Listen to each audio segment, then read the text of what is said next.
we had some great calls and great conversation about accountability, parental accountability when it comes to kids in schools, and how much responsibility should be placed on a parent, and should they be held accountable.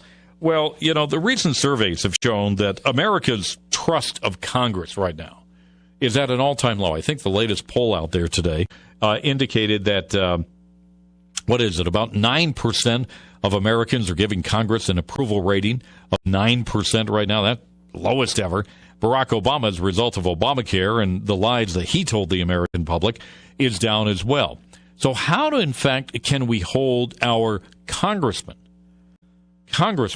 accountable? Well, writing a new book, it's called Accountability and Censorship, is my next guest, and we want to welcome to our microphones today to Stephen Tryon. And Stephen, welcome to the show. It's great to have you here. Hi, Rod. It's great to be here, and thanks for the opportunity to talk about accountability citizenship. All right. Now, how do we hold our congressmen, our elected officials, accountable? Is it possible, Stephen? Absolutely it is. And the first step is to be accountable as citizens, and that's why the title of the book is Accountability Citizenship.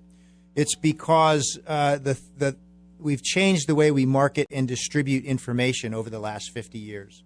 We've deregulated cable television, we've deregulated radio, and the information age has exploded, and we've got lots of different channels for distributing and marketing information.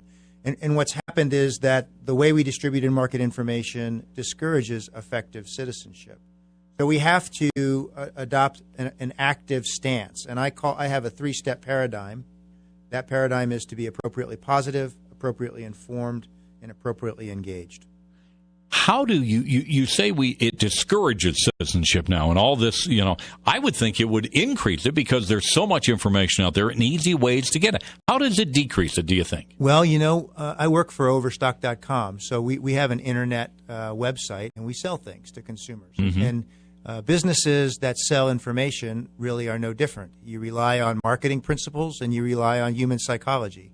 And when you look at consumer marketing principles and human psychology and you're trying to sell information, well, the information coalesces around what I call the 5 myths.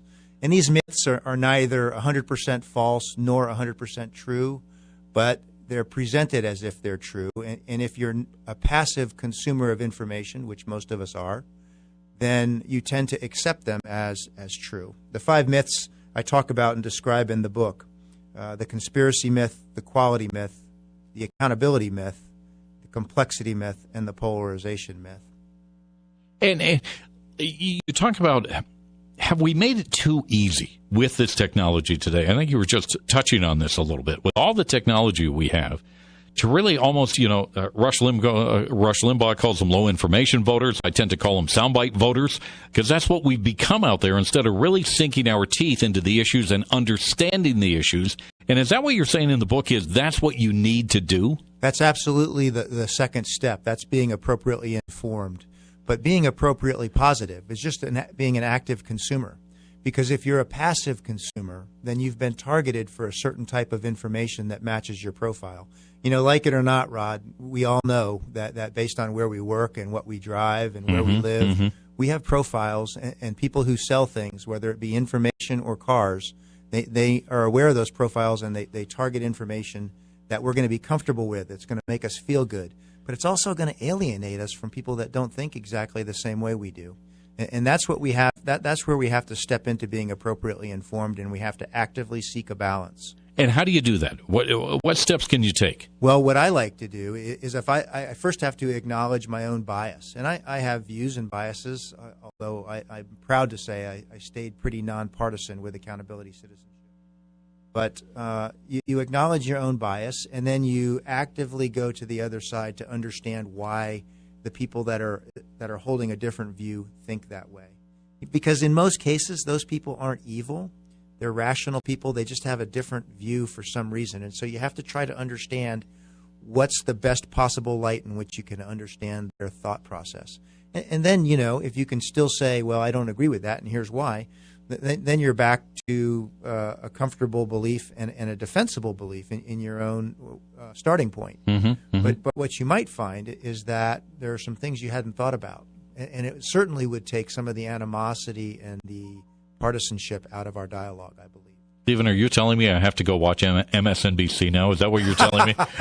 Because I hear that and I go, oh, I can't do it. I try. Yeah. But I just get angry and I have to turn the darn thing off. Yeah. You know what I encourage you to do actually is go to the horse's mouth. You know, if you really don't like the Affordable Care Act, then go read what President Obama says about the Affordable Care Act. Read his words, not what somebody else says his words are.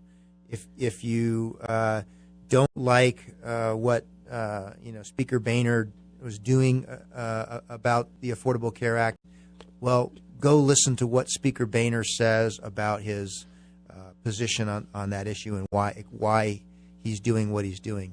So, and you can get to that information, as you say. It's available today. It's everywhere, website, right? Congress.gov, Thomas.gov is a great website. You can look at the summaries of the legislation. It's all there. All right, we're talking with Stephen Tryon. He is the author of a brand new book called Accountability, Citizenship, not Censorship, Citizenship.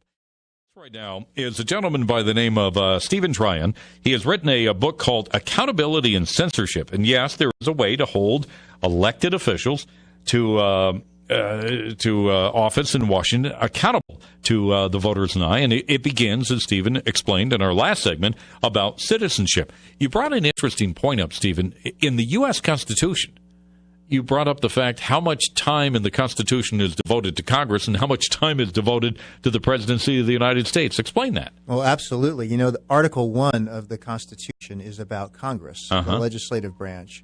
Article 2 is about the executive branch, which is the president.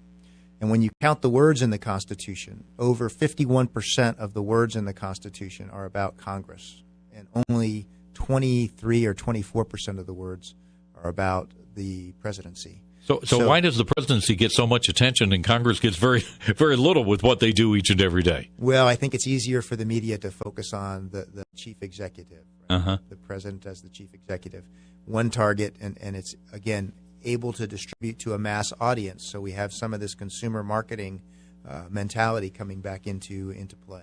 When you talk about accountability citizenship, and you emphasize citizenship, what should a citizen do? I mean, in your opinion, should they become experts on the Constitution or at least understand how government works? What do you mean by that? Well, you know, in a perfect world, we'd all be experts on everything, but none of us have time for that. You know, we have families, we have other priorities and values. And in accountability citizenship, I don't try to tell anyone what to think or how to be a citizen. I tell them that you should evaluate your own system of beliefs, and you should be active and engaged with our government. The most important thing is that you vote.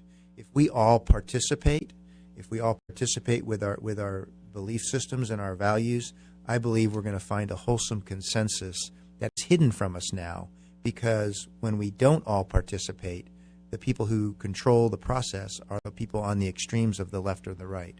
And we've lost that strong middle, and I know it's still there if we just all get out and go lend our voice to the process. You mentioned before we had a chance to sit down and talk about a way in which lawmakers can be held accountable to people through, I guess, social media or surveys. Explain what your idea is behind that idea, because I found it fascinating. Yeah, well, you know, my number one value, my number one priority, and I tout this on my Facebook page, Accountability Citizenship, and also on my website, accountabilitycitizenship.org.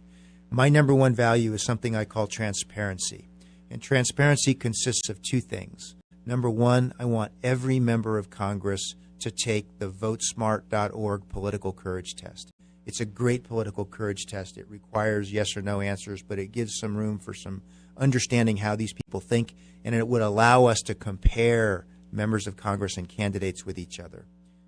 Political consultants tell members of Congress and they tell politicians not to take that test. Really? It's crazy to me that the people who vote to send young American men and women in harm's way are not required to have the political courage, the moral courage to stand up and tell us where they stand on issues. But that's where we're at. How long does this test take?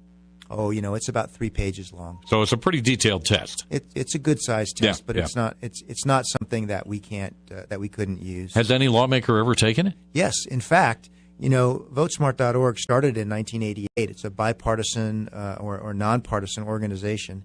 Fantastic sponsors from both parties that created it. And votesmart.org in the 90s, the president, Richard Kimball, tells me, the president of votesmart.org, tells me that the number of congressmen who took the test were in the high 70s.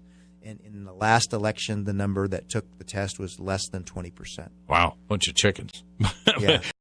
Before we wrap up, have you ever asked a member of Utah's congressional delegation either to take the test or to look at the ideas that you have? Yes, I have. And what kind of response did you get? Well, I got a definite no from Mr. Matheson. Mr. Matheson met with me, and I was very grateful for the time, but he told me that he wouldn't take the political courage test, and that was based on the fact that he thought it was too constraining. It didn't allow him to explain enough. But, the thing that disappointed me is I didn't get an answer from Mr. Chaffetz. I didn't get an answer from Senator Lee, and I didn't get an answer from Senator Hatch on that issue. So I was disappointed in that. But Senator Hatch did send you a form letter? Well, he sent me a letter. The other part of transparency is incorporating 21st century technology in congressional websites. And this may be the more powerful part of transparency. But, we all can log into our banks with secure passwords and account numbers. Now we can pay our bills with it. Sure. There's no reason why we can't use our voter registration number and a secure password to log into our Members of Congress website. They'll know that we're apart from their district or from their state, and we can tell them what we think of the issues. We can tell them where we stand. And then in return, they can display back to us a summary of what all the constituents who've responded have said. And that would do two things. It would increase the education of everyone about where the populace stands, but it would also engage younger voters. It's much more of sort of an interactive video game kind of an experience at that point. And that's easy. My bank does that with surveys on a daily basis. There's no reason why Congress can't do it with our taxpayer-funded websites. I understand there's a healthcare website that's not working very well. I don't know if I trust you on that. Stephen, final question for you, and I appreciate you being here tonight. Someone reads your book. What do you want them to walk away from with? I say at the end of the preface, the one takeaway is vote. I don't care who you vote for or what you vote for, but please go out and vote. Because the conviction in my heart, 21 years as a soldier, I believe in the Constitution. I took an oath to support and defend it. And I believe that when all of Americans get together and lend their voices and their values and their consciences to this process of ours, it works. It works great. Yeah. But vote and be smart when you're voting.